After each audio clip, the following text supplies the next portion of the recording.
We are joined by Tshepo Tsotsotso, the spokesperson for the Putco Bus Company. He's here to respond to the allegations made against the company by the Young Communist League in Mpumalanga. Good morning to you, Tshepo, and welcome to AM News. Elvis, a very good day to you and a very warm welcome to your viewers. You heard the interview. I did. Your response? Well, I think it's a very interesting observation, and we note it. What I've taken out of the interview is a serious allegation that as Putco as an organization, we don't necessarily care about the people, and most importantly about the people of Mpumalanga.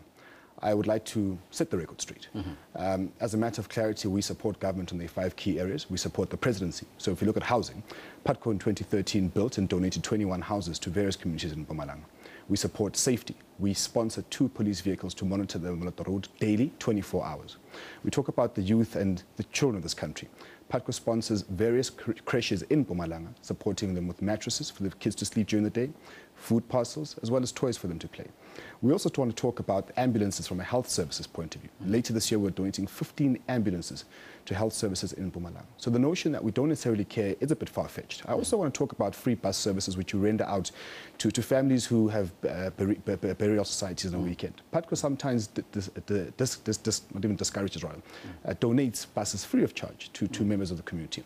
Last year we had the mammoth funeral of Tata Mandela. We donated 150 buses for free for passengers to attend the funeral and other dignified service mornings. Sounds very noble, very good, but let's come back to the issue. Moloto Road, which is an issue, and what the Communist League, Youth League is saying is that you are providing old, outdated buses on that particular road, and that is why people are dying. Your response? Once again, very far from the truth. I think when we talk of Moloto Road and we talk of Putco, we notably remember an accident which claimed, unfortunately, the lives of 71 people in November last year. Yes. What the media has failed to report subsequent to that investigation is that it was an arbitrated lorry that caused the accident. It was not Putco's fault. That was not communicated on. Now, we take the Moloto Road very seriously, like any other passenger, like any other law enforcement agency. As I said, we've put proposals, we've put submissions to the government, but unfortunately they have not been heeded. So what have we done as What are your proposals, though, that Some of our proposals which we put is we want to have efficient lighting in Moloto Road, for example. So if you travel on the Moloto Road, it's a very long and very dark stretch. We want to put cat eyes. So if there isn't lighting, there's cat eyes. We want to have visible policing. We want to make sure that regulated speeding is tested on a regular basis. We want to make sure that there are barriers, visible and colorful barriers for all motorists to be observed. But unfortunately, these have not been heeded. So what have we done as Putco? We've deployed... First and foremost, before you go as to what you do you think that the Moloto Road is sufficient as it is currently in the state that it is? Well, I think we've all had this conversation that the Moloto Road has been around for 40 years. You know, how do we improve it? First and foremost, I think we need to ask the question, how do we facilitate the traveling experience of the passenger to be safe, to be reliable?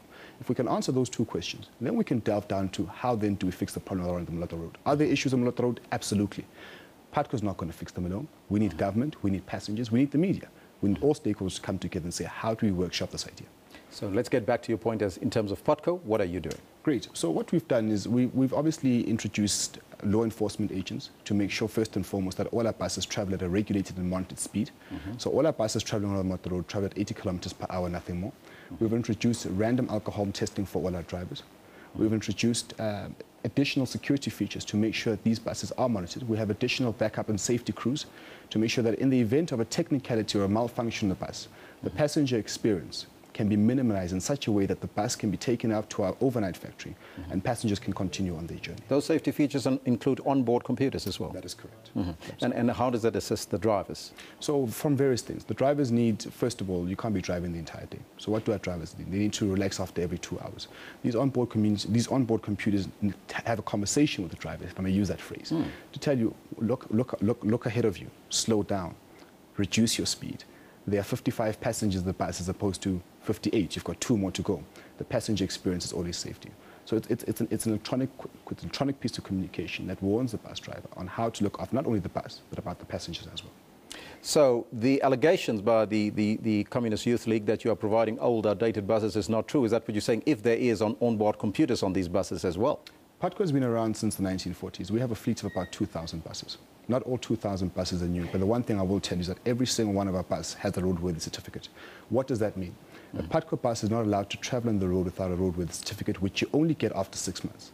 What does that tell you? It tells us that Putco buses undergo mandatory and independent roadworthy testing of all their vehicles every 6 months. So may they be old? Yes, they may be. Are they roadworthy? Yes, they are. It's 2 different things.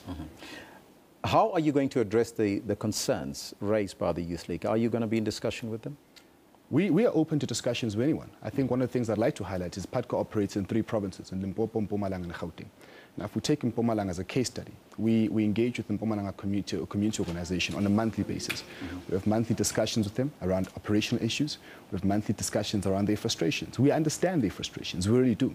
These meetings are documented, and these meetings have minutes, which we, by the way, if the Young Communist League would like to have a share or look at those notes, we're more than willing to share those notes with them.